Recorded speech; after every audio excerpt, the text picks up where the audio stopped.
membahas terkait dengan cuan, terkait lagu yang selalu diputar selama Natal tiba, yaitu All I Want for Christmas Is You. Nah, saudara, passive income, ya pasti semua orang memimpikan hal ini.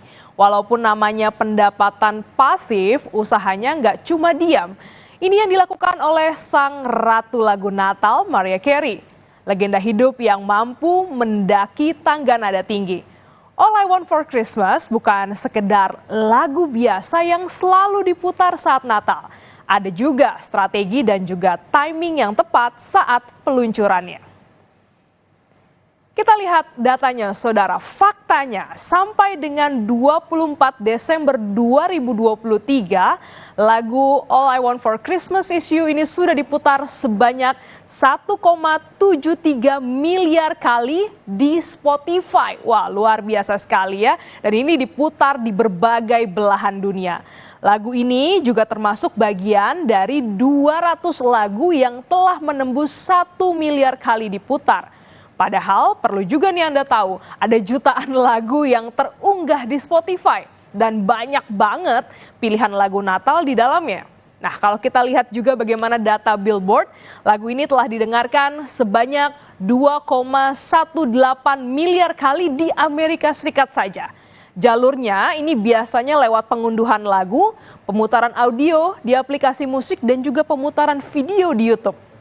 Setiap Natal, suara khas Mariah Carey selalu bergema hampir tiap sudut pusat perbelanjaan, restoran, tempat publik lainnya, atau bahkan di rumah.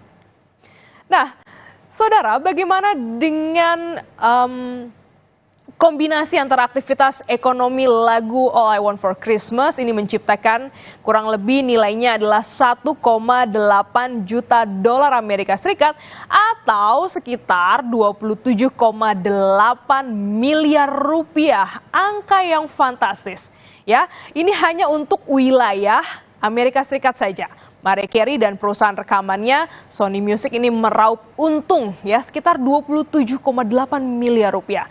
Dari satu lagu Natal ini saja, ya The Economist bilang bahwa setiap tahun loh saudara ya, Mariah Carey mengantongi keuntungan sebesar 2,5 juta dolar Amerika Serikat. Ini passive income. Bahkan New York Post juga menghitung sampai dengan 3 miliar dolar. Pendapatan ini belum termasuk keuntungan dari penggunaan lagu untuk acara televisi ataupun sebagai soundtrack dari berbagai acara bertema Natal. Termasuk belum mencantumkan pendapatan hak cipta saat ada penyanyi lain yang ingin membuat aransemen ulang. Dan yang bikin menganga, yang bikin shock ini ya, Forbes mengatakan bahwa 80% pendapatan Mariah Carey justru dari pendapatan malas setiap bulan Desember. Dan saudara, kita lihat juga bagaimana sebenarnya sejarah ya dari lagu All I Want for Christmas ini. Nah, kalau bicara soal keuntungan gitu ya, siapa sih yang dengan ongkang-ongkang kaki aja bisa skip iklan-iklan pinjol di YouTube? Jawabannya adalah kita semua. Sebutannya saja pendapatan malas, tetapi saat memulainya jauh dari kata malas. Riset yang kuat menjadikan momen rilis lagu All I Want for Christmas Is You ini hujan berkat bagi Mariah Carey dan juga label yang menaunginya. Ya, dirilis atau dikomersialkan di Natal tahun 1994. Wah, ini sekarang udah berapa tahun? Lebih dari 20 tahun ya lagu ini selalu diputar ya.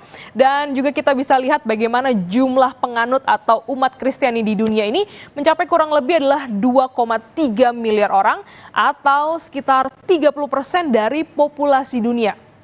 Bayangkan nih kalau setiap tahun yang diputar adalah lagunya Mariah Carey. Old is gold, makin tua makin berharga sebuah lagu. Kalau ya tadi meluncur di 94, itu artinya bentar lagi akan ulang tahun ke-30. Ya, kita bisa lihat bagaimana timing dan susunan kalimatnya yang tak lekang dimakan usia. Ini merupakan kunci sukses lagu Natal Mariah Carey. Relevansi, timeless akan menjadikan All I Want for Christmas sebagai soundtrack momentum Natal. Kami tinggalkan Anda ini terkait dengan informasi mengenai lagu Natal Mariah Carey. Ada juga informasi selanjutnya di Kompas Bisnis ini mengenai budidaya tanaman hias tidak hanya sekedar hobi, tapi juga jadi peluang bisnis. Siapa sangka daun-daun hijau ini harganya bahkan bisa mencapai ratusan juta rupiah dan bisa menghasilkan keuntungan berjuta-juta pula